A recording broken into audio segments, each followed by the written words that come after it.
உபாகமம் அதிகாரம் 17. பழுதும் அவலட்சணமுமுள்ள யாதொரு மாட்டையாவது ஆட்டையாவது உன் தேவனாகிய கர்த்தருக்கு பலியிட வேண்டாம். அது உன் தேவனாகிய கர்த்தருக்கு அருவருப்பாயிருக்கும்.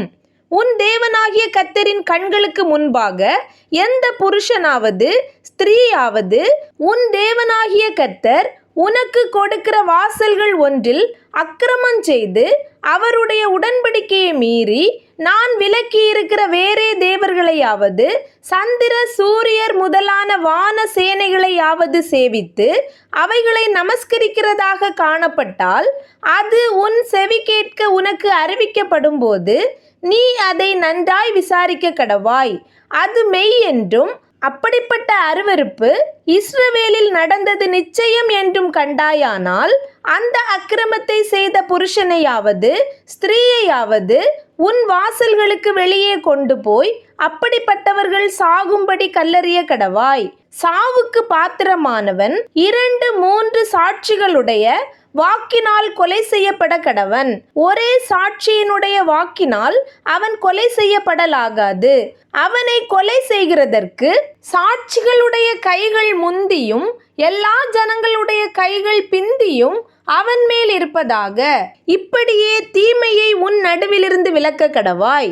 உன் வாசல்களில் இரத்த பலிகளை குறித்தும் வியாச்சியங்களை குறித்தும் காயம்பட்ட சேதங்களை குறித்தும் வழக்கு நேரிட்டு நியாயம் தீர்ப்பது உனக்கு அரிதாயிருந்தால், நீ எழுந்து உன் தேவனாகிய கர்த்தர் தெரிந்து ஏற்படுத்தின ஸ்தானத்திற்கு போய் லேவியரான ஆசாரியரிடத்திலும் அந்நாட்களில் இருக்கிற நியாயாதிபதிகளிடத்திலும் விசாரிக்க வேண்டும். நியாயம் இன்னதென்று அவர்கள் உனக்கு அறிவிப்பார்கள். கர்த்தர் தெரிந்து கொண்ட இடத்திலிருந்து அவர்கள் உனக்கு அறிவிக்கும் தீர்ப்புக்கு நீ இணங்கி அவர்கள் உனக்கு விதிக்கிறபடி செய்ய கவனமாயிருப்பாயாக.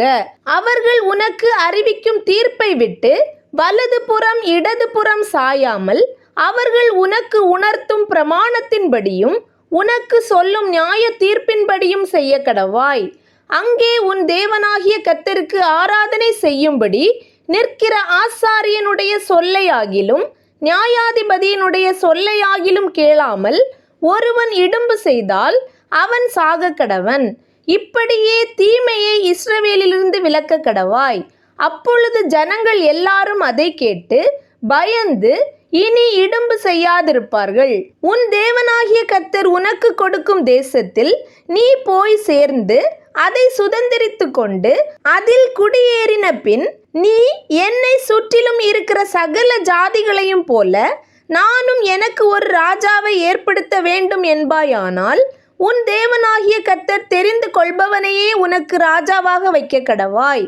உன் சகோதரருக்குள்ளிருக்கிற ஒருவனையே உன்மேல் ராஜாவாக ஏற்படுத்த கடவாய். உன் சகோதரன் அல்லாத அந்நியனை ராஜாவாக ஏற்படுத்தக்கூடாது. அவன் அநேக குதிரைகளை சம்பாதியாமலும் அநேக குதிரைகளை தனக்கு சம்பாதிக்கும்படிக்கு ஜனங்களை திரும்ப எகிப்திற்கு போக பண்ணாமலும் இருக்க கடவன். இனி அந்த வழியாய் நீங்கள் திரும்பி போக வேண்டாம் என்று கர்த்தர் உங்களுக்கு சொல்லியிருக்கிறாரே. அவன் இருதயம் பின்வாங்கி போகாதபடி அவன் அநேகம் ஸ்திரீகளை படைக்க வேண்டாம். வெள்ளியும் பொன்னும் தனக்கு மிகுதியாய் பெருக பண்ணவும் வேண்டாம்.